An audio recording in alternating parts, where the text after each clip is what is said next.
For calling me on this occasion.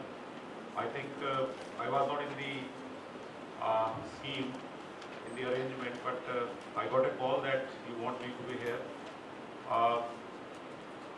मेरे ख्याल से मैं एक मिक्स लैंग्वेज यूज़ करना चाहूँगा ऑडियंस अगर उचित समझे, सो दैट मैं अपनी बात कम्युनिकेट कर पाऊँ। हमारे बहुत ही सम्मानित डॉक्टर महेंद्र सुराना जी भी यहाँ हैं। सर, आपसे हमने बहुत कुछ सीखा है सर्विस के दौरान और लगातार आपसे इंस्पायर होते रहे हैं। मेरे साथी अधिकारी नीरज पवन, और चांस की बात है कि हम दोनों इस समय एक ही डिपार्टमेंट में, इनफैक्ट एक ही मिशन में काम कर रहे हैं और पिछले लगभग 15 महीने से हम लोग साथ काम कर रहे हैं। तो मुझे लगता है कि आपको उनको सुनने का मौका मिलेगा, बिकॉज जो आज का टॉपिक है, एक्चुअली मैंने रास्ते में ही देखा है, टू बी वेरी फ्रैंक, कि आप चाह रहे हैं कि ये आपका आज का सेमिनार पब्लिक एडमिनिस्ट्रेशन के कुछ 2-3 मुद्दे आपने लिए हैं, जैसा मैं देख रहा हूँ कि सस्टेनेबल रिसोर्स मैनेजमेंट, फिर आपका है कि what is the value of teaching public administration for management skills, और फिर लास्ट में आप लोगों का एक सेशन है about the role of media. मैं पिछले 15 साल से IAS में हूँ और अलग अलग रोल्स में काम किया है, डिस्ट्रिक्ट कलेक्टर के तौर पे भी काम किया है, और फिलहाल 3 साल से हम लोग हेड ऑफ द डिपार्टमेंट भी हैं डिफरेंट डिपार्टमेंट्स के। और एक चांस की बात है कि बियानी कॉलेज से मेरा रिलेशन लगभग 3 साल पुराना है, जब मैं कॉलेज एजुकेशन में कमिश्नर था, और अब मैं हेल्थ मिशन देख रहा हूँ। मेरे ख्याल से जब मैं ये बात कह रहा हूँ कि हम डिस्ट्रिक्ट कलेक्टर थे और हम डिपार्टमेंट्स में भी काम करते हैं, शायद यहाँ से मैं प्रैक्टिकल बात कहने की स्थिति में आ गया हूँ कि पब्लिक एडमिनिस्ट्रेशन में ह्यूमन स्किल्स की वैल्यू क्या है, या जो लोग आज के दिन पब्लिक एडमिनिस्ट्रेशन को ले रहे हैं, मेरे ख्याल से नीरज भी मेरे से इस बात में एग्री करेगा कि जब हम किसी से पूछते हैं कि आप क्या कर रहे हैं, फॉर एग्जांपल इंडिया में जब हम इंट्रोडक्शन में पूछते हैं कि आप क्या कर रहे हैं, हम किसी बच्चे से पूछते हैं, किसी लड़का लड़की से पूछते हैं कि भाई व्हाट इज योर सब्जेक्ट, और जैसे वो हिंदुस्तान में कहता है कि साइंस, हम तुरंत पूछते हैं मैथ या बायोलॉजी, और हम समझ जाते हैं मैथ कह रहा है तो इसका मतलब he will go to engineering line, और अगर बायोलॉजी कह रहा है तो he will go to medical line, और अगर उसका किसी में एडमिशन नहीं होता है आफ्टर 10+2, तो भाई आप नर्सिंग में जाओगे या टीचिंग में जाओगे या क्या जाओगे, that is the line of action. इसी तरह से अगर कोई कॉमर्स ले रहा है तो कहने की जरूरत नहीं है, CA करोगे या MBA करोगे, वो बहुत ही डेफिनेट कैरियर हमारी चॉइस है। और अगर आर्ट्स में है तो हम नहीं कह सकते कि वो कहाँ जाएगा, रीजन ये है कि there is such a variety. लेकिन फिर भी अगर आज के समय में कोई कहता है कि पबैड, कि भाई तुम्हारा सब्जेक्ट क्या है, तुमने क्या लिया है, तुम्हारा what is one of your subject, और वो कहता है कि पब्लिक एडमिनिस्ट्रेशन, तो मेरे ख्याल से हम जैसे लोग तो इमीडिएटली पूछते हैं कि सिविल सर्विस में बैठो, क्योंकि हम ये मान के चलते हैं कि अगर कुछ सब्जेक्ट है तो वो कुछ पर्टिकुलर कैरियर के लिए ही है। मतलब ऐसा नहीं हो सकता कि आप साइंस पढ़ के जो है स्पोर्ट्स पर्सन बन जाए, या कॉमर्स पढ़ के जो है सोचे कि मैं कुछ टेक्निकल करूंगा। इंडिया में ऐसा सोचा नहीं जा सकता।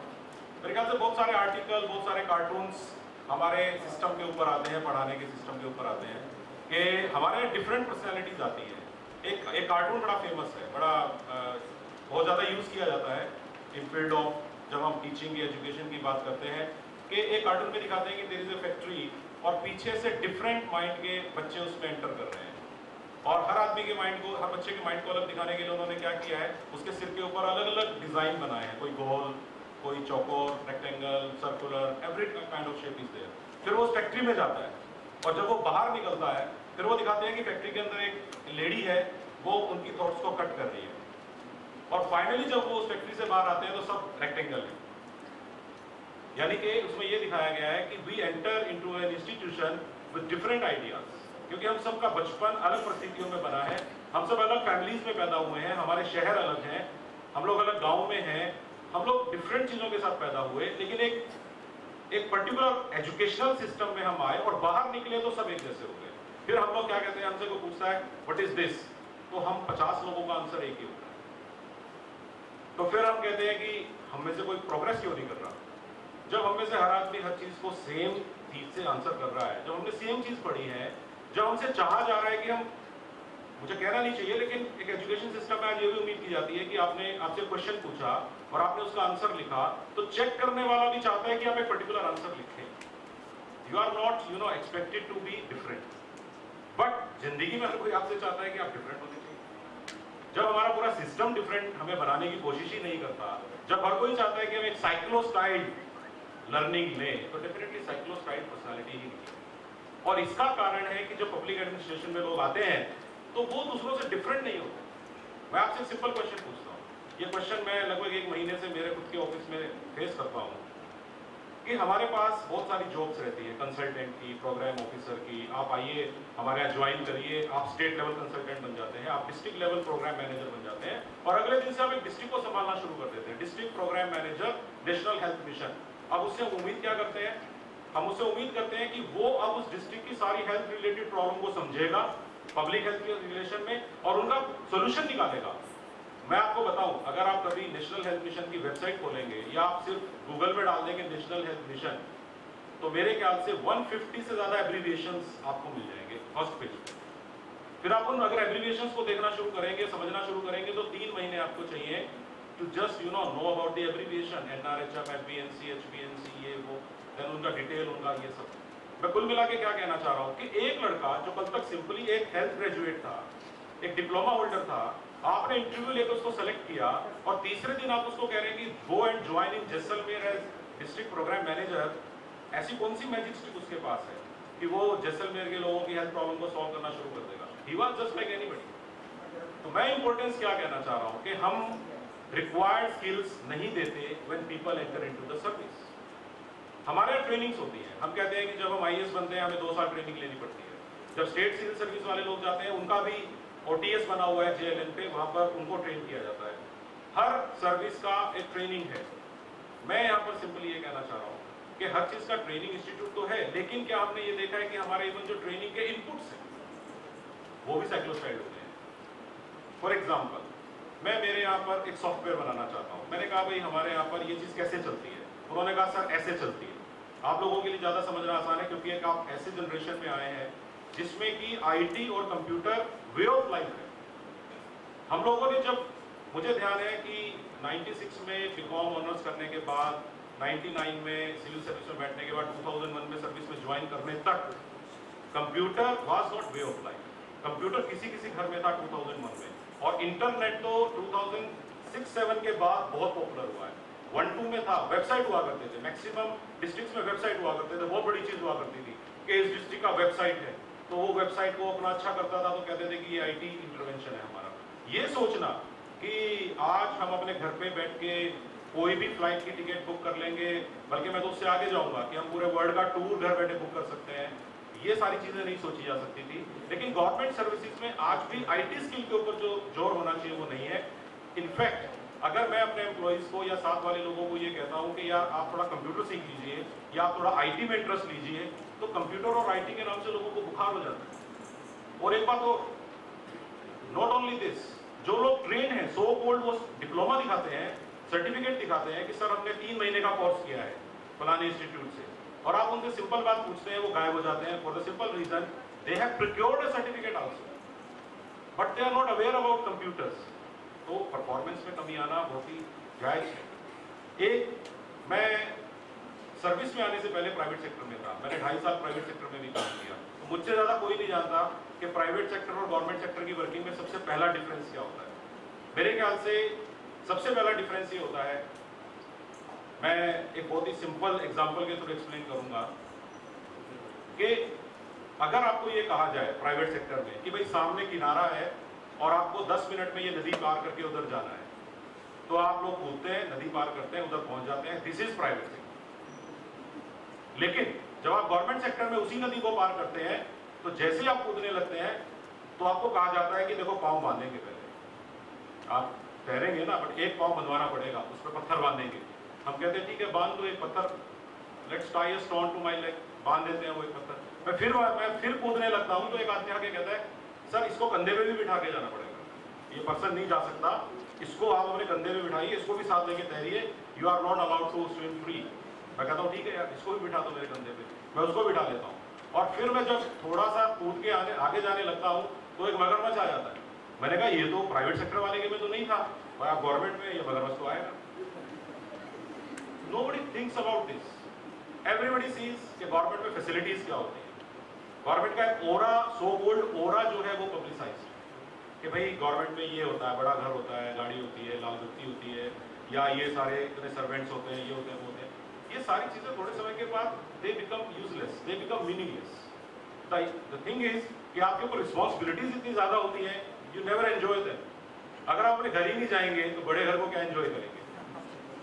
अगर आप सुबह 9 बजे निकल जाएंगे और आपके 9:30 बजे घर वापस जाएंगे, इट हार्डली मैटर्स कि आपके घर का लॉन कितना बड़ा है, because you have never visited your lawn.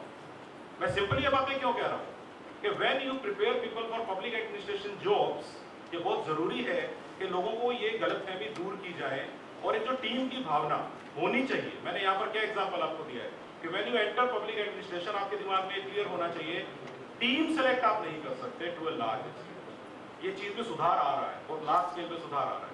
लेकिन अगर आज मैं प्राइवेट सेक्टर में, मान लीजिए एक्सेंचर में CEO हूँ रिक्रूटमेंट का, मेरा दोस्त जो कॉलेज में था आज वो यही काम कर रहा है एक्सेंचर में, वो भी आया पीछे रिक्रूटमेंट के लिए, तो मैंने उसको कहा तुम्हारा जॉब सही है यार, तुम्हारी टीम में कोई आदमी अच्छा नहीं है, हम तो उसे निकाल देते हैं। हमें कोई दूसरी कंपनी में अच्छा लगता है तो उसे हम ज्यादा ऑफर देके लुभा लाते हैं। मैं ऐसा नहीं कर सकता।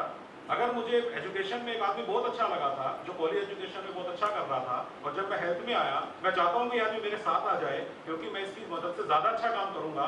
नहीं नहीं नहीं, ये अलग डिपार्टमेंट है, ये अलग डिपार्टमेंट है, forget about that person. But मैंने उसको तैयार किया है अच्छा काम करने के लिए। It doesn't matter in government, please continue what you have in your health department. And then in health department कि सर ये 4 लोग कुछ नहीं करते हैं, जो सो कॉल्ड MD की टीम है मिशन डायरेक्टर की, सर ये 4 लोग कुछ नहीं करते हैं, इनको पता ही नहीं है, कम्युनिकेशन स्किल ही नहीं है, सर ये मेरे लिए कुछ नहीं कर सकते। भाई देखो यार, पहले वाले किसी MD ने नहीं कहा है, या पहले के सिस्टम में ये काम कर रहे थे, तुम्हारे ही कोई अलग रख रहे हैं, तुम्हें इनसे काम चलाना पड़ेगा, इनको सिखाओ, इनसे काम। तो then we start a training centre कि भैया आप इनको हर रोज सिखाओ कि मैं यहाँ पर किसी सिस्टम को क्रिटिसाइज नहीं कर रहा हूँ, मैं ये ओवरऑल पोजीशन बता रहा हूँ कि why things are not like. तो टीम सिलेक्शन होगा तो डेफिनेटली जो ह्यूमन रिसोर्स का स्किल है वो बढ़ेगा। हमारे ऐसा भी होता है, आपके सिस्टम में मान लीजिए कोई एक लेक्चरर अच्छा परफॉर्म नहीं कर रहा है, मुझे लगता है कि प्राइवेट सेक्टर में उसको एक्सपोज करना ज्यादा आसान है, वो बड़े इजीली एक्सपोज हो जाते हैं क्योंकि आप डेली वैल्यूएशन करते हैं, आपके यहाँ फीडबैक लेने का सिस्टम होता है, इनडायरेक्टली आपको पता लग जाएगा कि that person is not performing. हमारे सिस्टम में ऐसी फैसिलिटी नहीं है। Once he is confirmed in the service, he will be there for up to 60 years unless he does some big mistake. तो selection of person, right person in right job. मेरी qualification management और commerce है, मैंने management किया है, मैं BCom honours किया है, मैंने कंपनी सेक्रेटरी किया है, मैंने ICWA किया है, मेरी स्किल फाइनेंस से रिलेटेड हो सकती है। My 15-year job, I have not got any assignment in finance so far, so I may not get it even up to 60 years। मैं ये नहीं कह रहा हूँ कि यही ऐसा हो रहा है, ऐसा सिस्टम में हो रहा है। रीजन कि हम कई बार, आपने हेनरी फ्योल और FW टेलर के प्रिंसिपल्स पढ़े होंगे, तो उसमें डेफिनेटली वो यही कहता है कि राइट पर्सन इन राइट, वो अगर होना शुरू हो जाए डेफिनेटली आउटपुट बढ़ेगा। और एक सिंपल सी बात, मेरे ख्याल से मोटिवेशन एक बहुत बड़ी चीज है, रिजल्ट ओरिएंटेशन एक बहुत बड़ी चीज है। सिंपल सी बात है, हम सब काम कर रहे हैं गवर्नमेंट में, हम बहुत सारे लोग काम कर रहे हैं, लेकिन हम लोग, जो मेरी साइड में आदमी कुर्सी पे बैठा है, मेरी आगे की रो में जो आदमी कुर्सी पे बैठा है, मुझे उसके ऑब्जेक्टिव नहीं पता है, उसे मेरे ऑब्जेक्टिव नहीं पता है, पीछे वाले को मेरे ऑब्जेक्टिव नहीं पता है।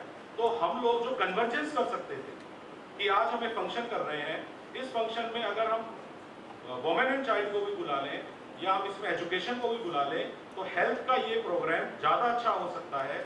हम अपनी शुरू से जो ग्रोथ है एम्प्लॉइज की, वो इस तरह से नहीं करते कि वो कन्वर्जेंस कर सके। तो मैं सिंपली ये कहना चाह रहा हूँ कि मोटिवेशनल लेवल और रिजल्ट ओरिएंटेशन ये बहुत इंपॉर्टेंट स्किल है, ये हमें हमारे अंदर होने चाहिए।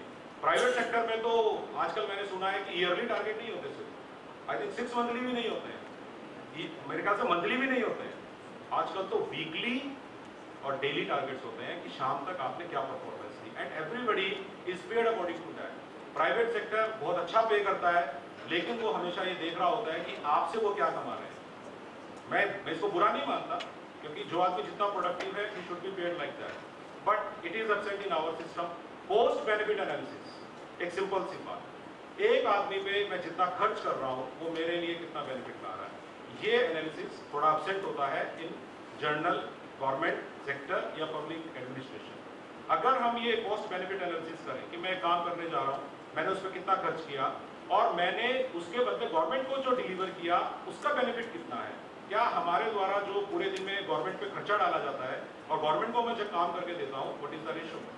आई think these are some things जो मेरे दिमाग में आती हैं कि अगर हम इन सब चीज़ों को कर सकें। आईटी में बहुत अच्छे काम हो रहे हैं, आज हम कोई भी गवर्नमेंट प्रोग्राम सोच रहे हैं, लेकिन अब चीज़ें चेंज हो रही हैं। मैंने आपको अभी एक पेसिमिस्टिक सिनेरियो दिखाया है, ऑप्टिमिस्टिक सिनेरियो कहाँ है? आप में से बहुत सारे लोग सोचते होंगे कि गवर्नमेंट को पता नहीं होता होगा कि देयर इज ए फेसबुक। आप सोचते होंगे कि गवर्नमेंट ऑफ डिपार्टमेंट्स को ये पता नहीं होता कि there is a Twitter handle. आपको ये शायद लगता होगा कि गवर्नमेंट को कहाँ पता होगा कि there is a WhatsApp group which can be used. आपका जो व्हाट्सएप ग्रुप है आपने बना रखा है अपने फ्रेंड्स का, to share the information about various things. लेकिन you will be happy to know कि आज व्हाट्सएप ग्रुप गवर्नमेंट डिपार्टमेंट्स में भी, आज मुझे भी सुबह से शाम तक पता लग जाता है कि मेरे किस डिस्ट्रिक्ट में कौन सा हेल्थ कैंप कैसे लगा, कौन सी फैसिलिटी में क्या चल रहा था, गलत हुआ अच्छा हुआ, वी गेट दी फोटोज। तो व्हाट्सएप का ग्रुप, हमारे भी 10-12 ग्रुप है जिनके थ्रू हमें पता लगता है, और वो सरकारी ग्रुप नहीं है, वो भी लाइवली ग्रुप्स हैं, वो भी इंटरेस्टिंग ग्रुप्स हैं, और हम लोग भी उस तरफ आए हैं। फेसबुक, आप बहुत सारी गवर्नमेंट स्कीम्स के फेसबुक देख सकते हैं। आप कहेंगे कि वो तो बोरिंग होते होंगे, फेसबुक गवर्नमेंट वाले में गवर्नमेंट की तरह चीजें दिखती होंगी, नहीं ऐसा नहीं। ये इन चीजों से गवर्नमेंट आगे निकली है। डेफिनेटली जो आईटी का स्किल, क्रिएटिविटी का स्किल, क्योंकि फेसबुक या व्हाट्सएप को इंटरेस्टिंग बनाने के लिए आपके अंदर सिर्फ आईटी का स्किल नहीं होना चाहिए, आपके अंदर क्रिएटिविटी भी होनी चाहिए। तो ये एक और चीज है जो पब्लिक एडमिनिस्ट्रेशन में मिस हो जाती है। व्हेन यू डिजाइन समथिंग, जैसे कि आपके सामने आपका बायोकॉन का आपने जब सोचा होगा, आपने जो इसका सिंबल बनाया होगा, आपने इसका जो लोगो डिजाइन किया होगा, या आप जब अपनी बुकलेट छपाते हैं, मैं ये दावा कर सकता हूं कि अगर आप हमारी बुकलेट्स देखेंगे, you will not be depressed. आप कहेंगे कि यस, क्रिएटिविटी का इसमें भी है। लेकिन मैं सिर्फ ये कहना चाहता हूं कि ये जिस स्केल पर होना चाहिए उस स्केल पर नहीं है। आज सिंपली अगर मैं किसी आदमी को ये कह दूं कि देखो यार, हम भी एक सेमिनार करेंगे, उसमें सीएम मैडम आएंगी, हेल्थ मिनिस्टर आएंगे, ये आएंगे, एक अच्छा सा ब्रोशर बना लेना, एक अच्छा सा बैकड्रॉप डिजाइन कर लेना, तो यू नो फिर मुझे उसको एक बात और कहनी पड़ती है गवर्नमेंट सेक्टर में, मुझे दिखा देना एक बार, देन वो मुझे दिखाएगा, फिर मैं उसमें कहूंगा ये बड़ी की मात्रा ऐसे कर लो, ई की जगह ए लगा लो, and then I will correct it, and then he will go back, and then he will bring another draft, then I will correct it, then he will bring another draft. So it may happen, but private sector में मुझे नहीं लगता कि manager ने जब एक बार ये कह दिया कि this is the event and I want this, तो वहां पर मैनेजर का टाइम सेव होता है और वो बचे हुए टाइम से कुछ ऐसी चीजें करता है जिससे लोगों को लगता है कि प्राइवेट सेक्टर का परफॉर्मेंस बड़ा हाई होता है। तो हम ये बातें कभी नहीं समझते कि जब एक आदमी पब्लिक जॉब में है, गवर्नमेंट जॉब में है, उसको अपनी बहुत सारी एनर्जी ऐसी चीजों में लगानी पड़ती है जो आप सोच भी नहीं सकते कि he has to use his energy in such very petty things. So this is what I want to say, और मुझे पूरी उम्मीद है कि जो यहाँ पे लोग बैठे हैं वो डेफिनेटली एक चीज की तरफ जरूर देखेंगे कि रिजल्ट ओरिएंटेशन कोई प्राइवेट सेक्टर की मोनोपोली नहीं है कि रिजल्ट ओरिएंटेशन या प्रोडक्टिविटी पे कोई प्राइवेट सेक्टर का एक मोनोपोली हो गई है और गवर्नमेंट में ऐसा नहीं होता है। यस, गवर्नमेंट में ये चीज उतनी ज्यादा हाईलाइट नहीं होती है, लेकिन there are various people who are doing it. मेरा मैसेज ये है कि आप जितना अपने आईटी स्किल को अच्छा कर सकते हैं, मैं आपको एक सिंपल एग्जांपल देता हूं। मेरा आईटी का बैकग्राउंड नहीं है, लेकिन पिछले 15 महीनों में हम लोगों ने हेल्थ डिपार्टमेंट में कई सारे एक्सपेरिमेंट किए। वो किसी आईटी के आदमी ने नहीं सोचे, उनको लागू करने वालों में ज्यादातर आईटी के लोग नहीं थे। सिंपली उन लोगों ने ये सोचा कि हमें ये करना है। मैं सिर्फ 2 एग्जांपल दूं।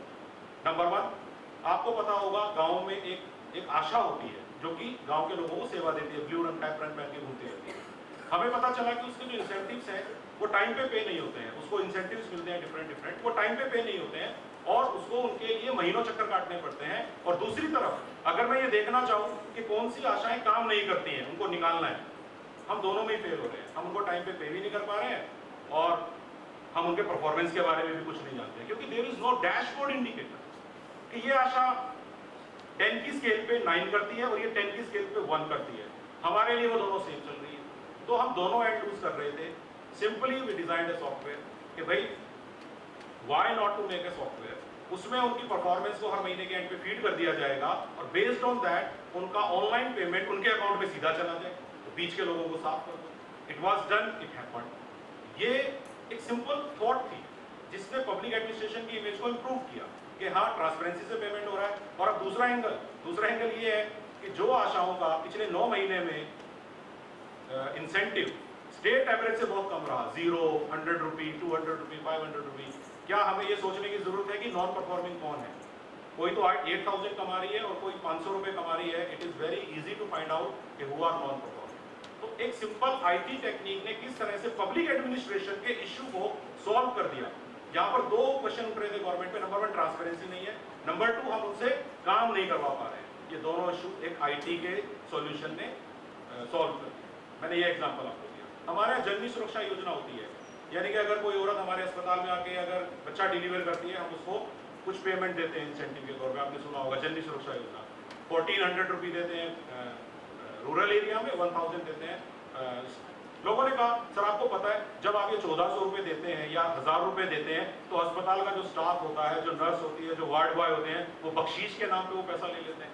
अरे आप क्या करोगे, आपको तो लड़का हुआ है, हमें दे दो। तो आपको पता है वो पैसा उसके घर तक तो पहुंच ही नहीं पाता। They take it you know in the form of बख्शीश एंड एटसेट्रा। तो हमने कहा कि how to change this system, क्योंकि राजस्थान में कैन यू थिंक कि कितनी लेडीज हर साल प्रेग्नेंट होती है, कितनी लेडीज है जो बच्चे डिलीवर करती हैं, मोर देन 18 है। जो यहाँ पर आईटी में इंटरेस्ट रखते हैं मैं उनसे पूछता हूँ, यदि कोई सॉल्यूशन बनाना हो आईटी बेस्ड, सबसे पहले क्या चाहिएगा? 18 लाख लेडीज का कंप्यूटर पे डाटा एंटर करना पड़ेगा। Is it possible? Secondly, not only data enter करना पड़ेगा, बैंक अकाउंट से उनके उस सॉफ्टवेयर को, उस डेटाबेस को रिलेट करना पड़ेगा। Is it easy? क्योंकि every day, every week, every month some new ladies are getting into that category. Fix नहीं है, आप फ्रीज कर सकते हैं कि प्रेग्नेंट लेडीज को, they will increase. So there is a big problem. लेकिन गवर्नमेंट ने ट्राई किया, ऑनलाइन जेएसवाई पेमेंट होने लगा। तो मैं सिंपली ये कहना चाह रहा हूँ कि जब कभी भी आईटी को हम यूज करेंगे, हमें आईटी से ही सॉल्यूशन नहीं मिलेगा, क्योंकि आईटी एक ई गवर्नेंस का ओनली 10%। अगर हम एक अच्छा सॉफ्टवेयर बना दें, उससे क्या होगा? मेरे ख्याल से एनआईसी या हमारी से इन्फोसिस वाले बहुत अच्छा सॉफ्टवेयर बना सकते हैं। टीसीएस से बढ़िया सॉफ्टवेयर कौन बनाएगा? हम सॉफ्टवेयर बनाने में उनसे आगे कभी नहीं जा सकते, लेकिन उसको 50,000 लोगों पर इंप्लीमेंट करना, उसको 18 लाख औरतों पर इंप्लीमेंट करना, ये टीसीएस नहीं कर सकता। ये कौन कर सकता है? ये गवर्नमेंट का स्ट्रक्चर कर सकता है, because implementation is 90%, any e governance software is 10%। सो यहाँ पर अगर एक अच्छी टीम होगी, यहाँ पर अगर मोटिवेटेड लोग होंगे, अगर मान लीजिए लोग कहेंगे यार ये क्या कर दिया, ई गवर्नेंस कर दिया, ऑनलाइन पेमेंट कर दिया, अब हम कैसे खाएंगे, ये क्या ट्रांसपेरेंसी हुई यार, मेरा मंथली इनकम खराब कर दिया, वो सिस्टम को फेल करना शुरू कर देंगे। वो लोगों को उसका उल्टा बताना शुरू कर देंगे, अरे इसमें इसके चक्कर में मत पड़ना, आप इसका विरोध करो। तो आपको वो सारी चीजें फेस करनी पड़ती है, क्योंकि ह्यूमन रिसोर्स दोनों तरह के हैं, बहुत मोटिवेटिंग पॉजिटिव थिंकिंग वाले भी हैं और बहुत नेगेटिव थिंकिंग वाले भी। मैं सिंपली आप लोगों को ये मैसेज देना चाहता हूं कि पॉजिटिव थिंकिंग वाले लोग नॉर्मली चुप रहते हैं, तो नेगेटिव थिंकिंग हावी होने से सिस्टम हमेशा ये लगने लगता है कि अच्छे से नहीं चलता है, because positive thinking people keep मम। तो मैं यही बात कहना चाहूंगा कि उन लोगों को आगे आना चाहिए, मोटिवेशनल होना चाहिए, सिस्टम को सुधारना चाहिए, और क्रिटिकल होना बहुत अच्छी बात है, लेकिन ओवर क्रिटिकल होना अच्छी बात नहीं है। ये मेरा मैसेज है। हम लोग नॉर्मली देखते हैं, आप किसी भी व्यक्ति से सड़क पे चल रहे हैं, उसके मुंह पे माइक लगा दीजिए 1 मिनट के लिए, किसी भी टीवी चैनल पर, और आप उससे उसकी राय पूछिए, आपका क्या मानना है, सड़क दुर्घटनाएं क्यों होती है? सिंपली एक क्वेश्चन पूछ लीजिए, किसी भी आप में से भी किसी से पूछ लीजिए, और आप बड़े आराम से कहेंगे सरकार ये नहीं करती है, सरकार वो नहीं करती है, इसीलिए दुर्घटनाएं होती है। We normally expect this answer. अगर मेरे से पूछे तो 90% लोग यही आंसर करेंगे कि सड़क दुर्घटनाएं सिर्फ हमारे कारण होती है क्योंकि हम सरकार में।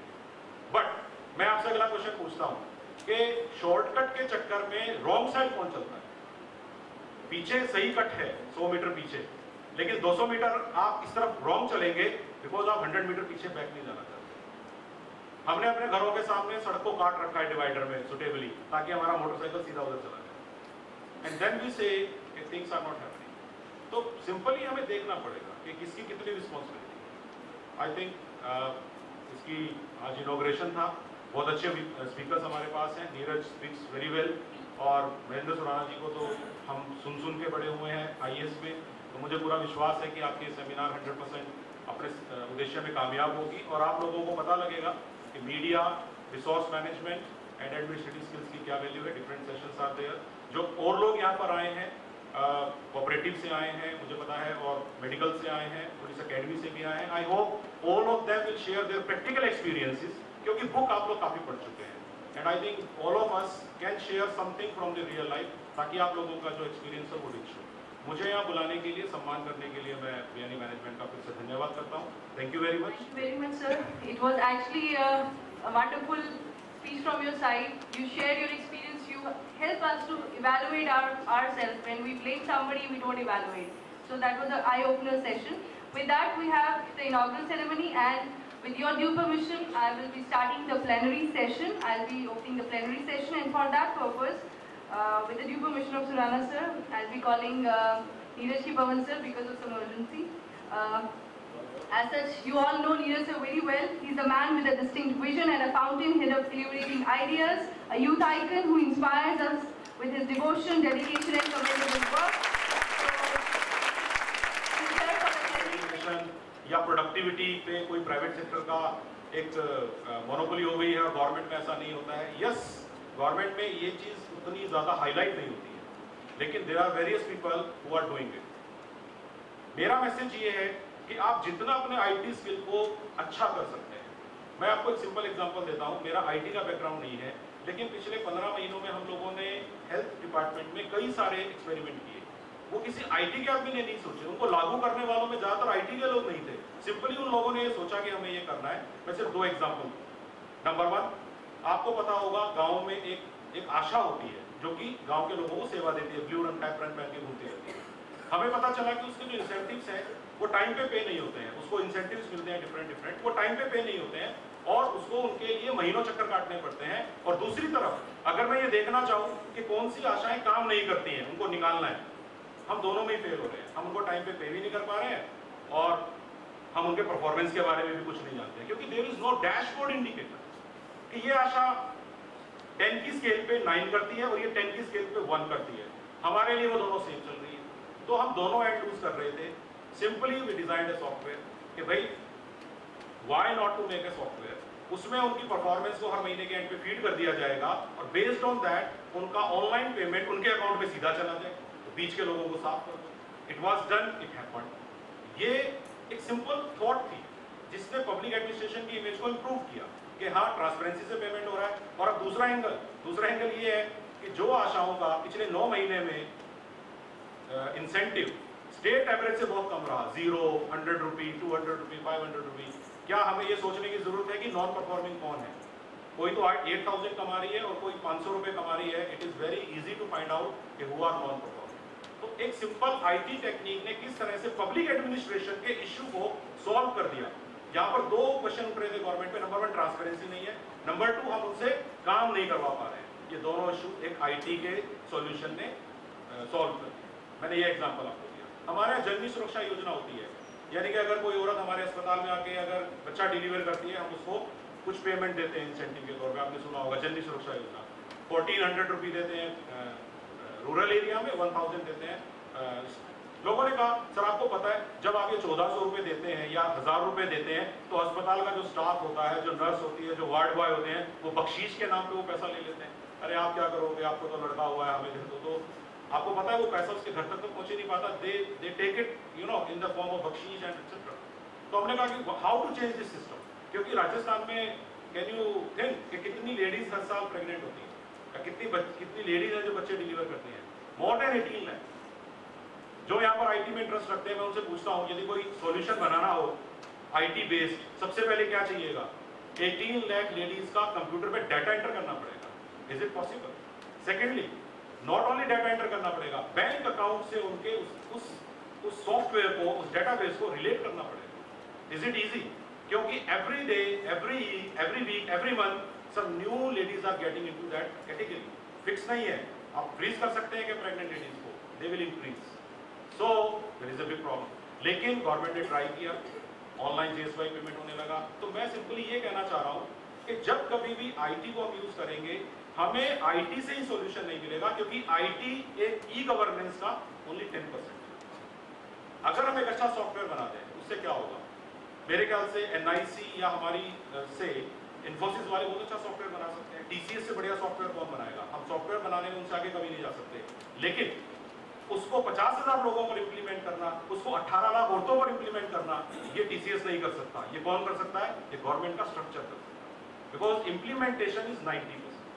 Any e governance software is 10%. सो यहाँ पर अगर एक अच्छी टीम होगी, यहाँ पर अगर मोटिवेटेड लोग होंगे, अगर मान लीजिए लोग कहेंगे यार ये क्या कर दिया, ई गवर्नेंस कर दिया, ऑनलाइन पेमेंट कर दिया, अब हम कैसे खाएंगे? ये क्या ट्रांसपेरेंसी हुई यार, मेरा मंथली इनकम खराब कर दिया, वो सिस्टम को फेल करना शुरू कर देंगे। वो लोगों को उसका उल्टा बताना शुरू कर देंगे, अरे इसमें इसके चक्कर में मत पड़ना, आप इसका विरोध करो। तो आपको वो सारी चीजें फेस करनी पड़ती है, क्योंकि ह्यूमन रिसोर्स दोनों तरह के हैं, बहुत मोटिवेटिंग पॉजिटिव थिंकिंग वाले भी हैं और बहुत नेगेटिव थिंकिंग वाले भी। मैं सिंपली आप लोगों को ये मैसेज देना चाहता हूं कि पॉजिटिव थिंकिंग वाले लोग नॉर्मली चुप रहते हैं, तो नेगेटिव थिंकिंग हावी होने से सिस्टम हमेशा ये लगने लगता है कि अच्छे से नहीं चलता है, because positive thinking people keep मम। तो मैं यही बात कहना चाहूंगा कि उन लोगों को आगे आना चाहिए, मोटिवेशनल होना चाहिए, सिस्टम को सुधारना चाहिए, और क्रिटिकल होना बहुत अच्छी बात है, लेकिन ओवर क्रिटिकल होना अच्छी बात नहीं है। ये मेरा मैसेज है। हम लोग नॉर्मली देखते हैं, आप किसी भी व्यक्ति से सड़क पे चल रहे हैं, उसके मुंह पे माइक लगा दीजिए 1 मिनट के लिए, उस किसी भी टीवी चैनल का, और आप उससे उसकी राय पूछिए, आपका क्या मानना है, सड़क दुर्घटनाएं क्यों होती है? सिंपली एक क्वेश्चन पूछ लीजिए, किसी भी आप में से भी किसी से पूछ लीजिए, और आप बड़े आराम से कहेंगे सरकार ये नहीं करती है, सरकार वो नहीं करती है, इसीलिए दुर्घटनाएं होती है। We normally expect this answer. अगर मेरे से पूछे तो 90% लोग यही आंसर करेंगे कि सड़क दुर्घटनाएं सिर्फ हमारे कारण होती है क्योंकि हम सरकार में। बट मैं आपसे अगला क्वेश्चन पूछता हूं कि शॉर्टकट के चक्कर में रॉन्ग साइड कौन चलता है?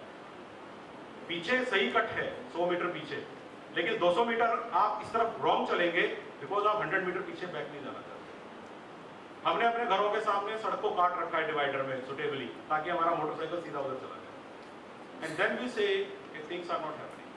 तो सिंपली हमें देखना पड़ेगा कि किसकी कितनी रिस्पॉन्सिबिलिटी। आई थिंक इसकी आज इनॉग्रेशन था, बहुत अच्छे स्पीकर्स हमारे पास हैं, नीरज स्पीक्स वेरी वेल, और महेंद्र सुराना जी को तो हम सुन के बड़े हुए हैं IAS में, तो मुझे पूरा विश्वास है कि आपकी सेमिनार 100% अपने उद्देश्य में कामयाब होगी, और आप लोगों को पता लगेगा कि media, resource management and administrative skills की क्या वैल्यू है। Different sessions are there.